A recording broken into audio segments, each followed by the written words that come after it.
delicious venison chili recipe with one extra ingredient. Whenever I'm going to do a recipe, I always go and watch a bunch of you out there on YouTube to get that inspiration to go ahead and do it because it sounds good, it looks good when somebody else does it, and it just gives me the incentive to go forward with it. I'm sure some of you do the same thing. So I'm actually putting in a secret ingredient that Brad and Krista put in their chili to see if it makes this any better than it already is. And I was going to do this outside in the Dutch oven, but our weather has just turned horribly windy, so that's never good. And the other thing I'm doing with this video is I'm not using the external microphone that I usually use. I get odd reviews back and forth that either they can't hear out of one speaker if they have headphones on. And so let me know in the iCard above. I'm going to have a poll. Yes speaker, no speaker. Okay, and then we'll go from there. But what I've got all my ingredients already cut up and already prepped pretty much.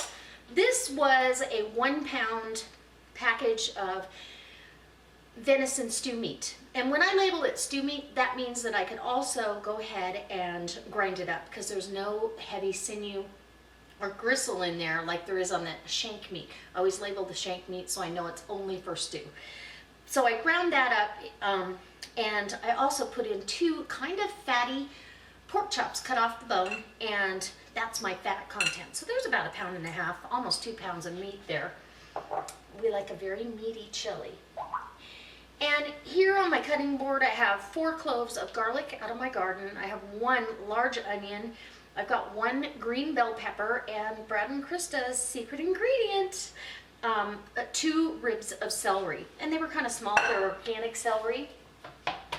I've got 1 quart of home canned diced tomatoes.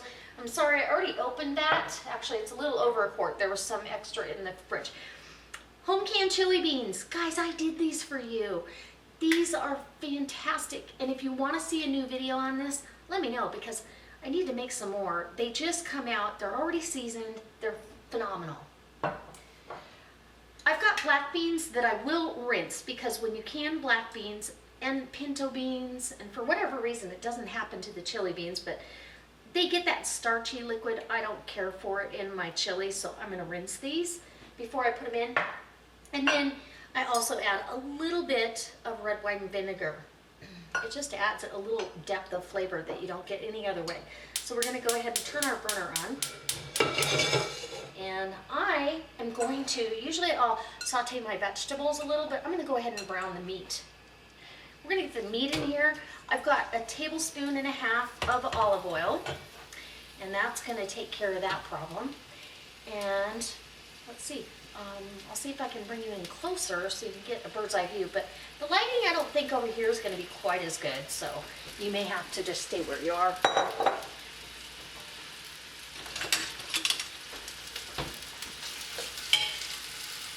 I do want to tell you, I've got my seasoning here.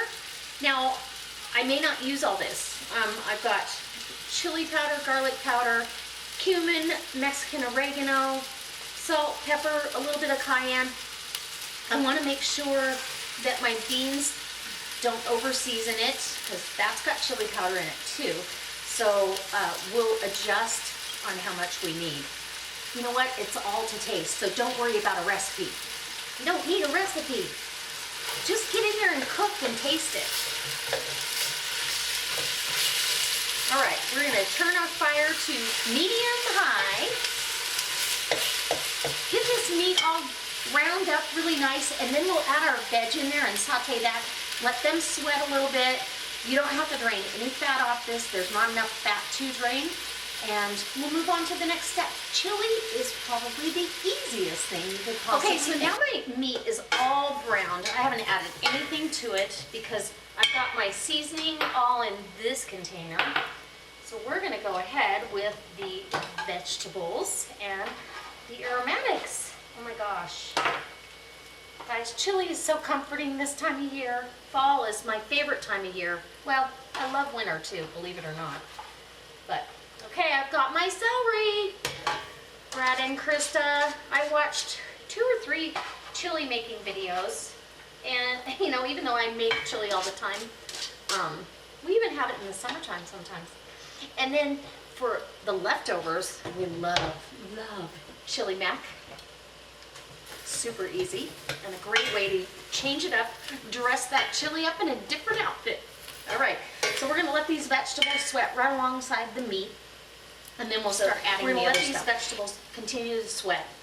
And I'll decide if I want to add anything else. Sometimes I add red bell pepper, but I think with all the tomatoes we've got, all these beautiful diced tomatoes, it's going to be plenty. All right.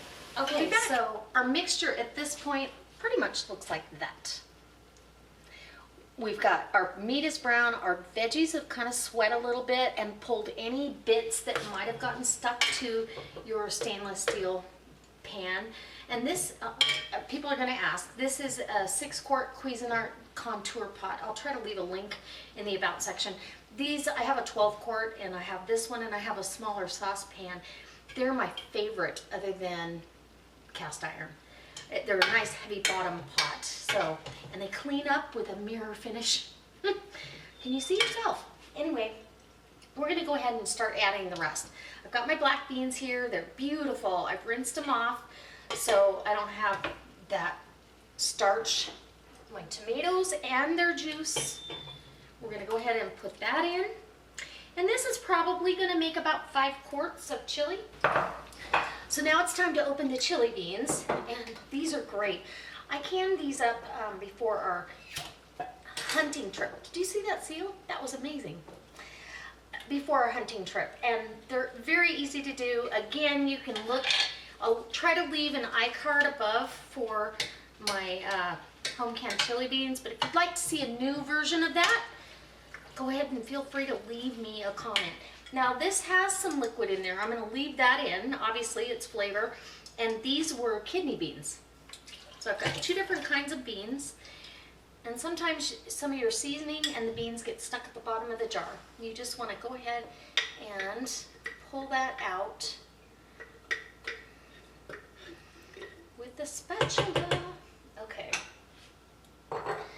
Get this mixed in, and I'm gonna let this heat through and give it a taste before I add my additional seasonings. And let me just tell you, it looks amazing. Holy schmoly. I almost want more peppers, but yeah, oh, it looks so pretty. I might chop up some more green peppers, maybe a jalapeno, and because we like it spicy. We don't want it extremely hot though. I want it just flavorful. So, can you see that? That looks fantastic. It is beautiful. I can't wait till it heats all the way through. Okay, it's time to taste this. It's come up to a simmer. I did add another half a bell pepper, so it's got plenty of green. I don't want to make it too spicy because if I make it too spicy, my husband won't eat it. I want both of us to enjoy this, so I can always add spice to mine. And we're still gonna probably add some spice. Now, remember, all I've got is my home canned chili beans that have chili powder, cumin, all that good stuff in there. So we're gonna go ahead and take a taste. I want a piece of celery. I'm so curious about that. I love celery. Okay.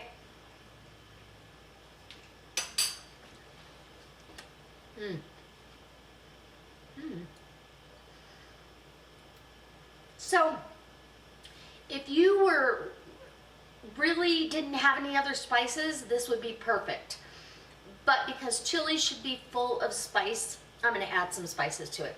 It's very, very lightly spiced. If I did a smaller recipe with less ingredients, less tomatoes, all that, those chili beans are probably just perfect. That's usually how I do it when we're out camping.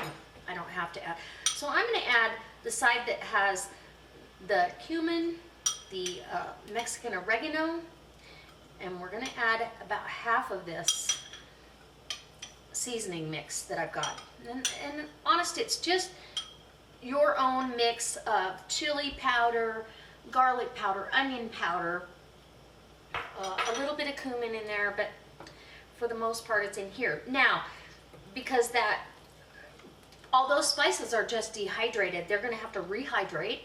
And there's paprika in here as well, which doesn't have a lot of flavor, but it does have some. and it has a depth of color that you're not going to get. And a little bit of smoked paprika, just depending on what you like. You could add chipotle, powdered chipotle in there. Stir this around, and I've still got my tasting spoon. I'm not going to double dip that in there, even though it's just for Michael and I.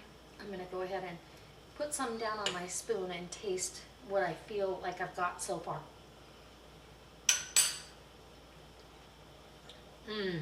Now we're getting there. It still needs more. It still needs more. Okay. I think I'm going to go ahead with the whole thing.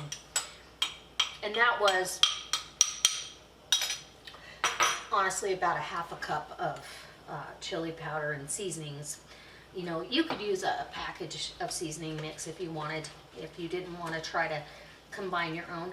If you'd like to see a video on how I make my own chili seasoning mix so it's ready to go just like that, go ahead and leave me a comment in the comment section, and I'll go ahead and produce a video. Okay, again, we're going to give it a whirl. This is going to simmer on my stove for probably 2 to 3 hours on a low simmer. So all the flavors get a chance to meld and marry, and the vegetables become tender and delicious. Oh my gosh, so perfect. Red wine vinegar, and you don't need a lot, but this adds another layer. And I'm going to eyeball it. I want approximately 2 tablespoons is all you're going to need. That is so good. Okay. We're off to do other things, get some laundry done, and let this simmer for about 3 hours. And then when dinner's ready, I'll bring you back when I dish up a bowl. I'm going to top this with cheese and some green onions out of the garden.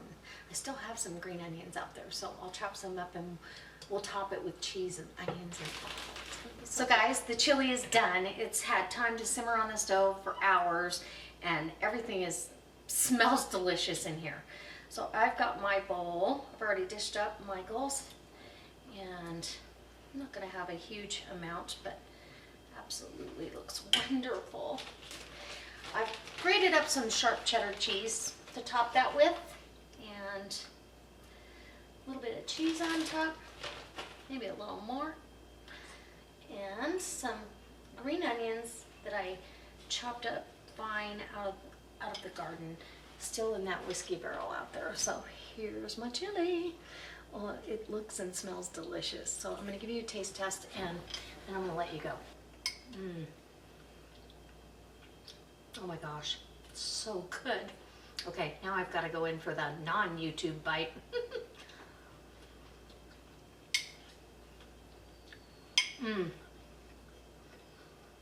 Absolutely delicious. I don't think I detect celery in there. It's the perfect amount of spice.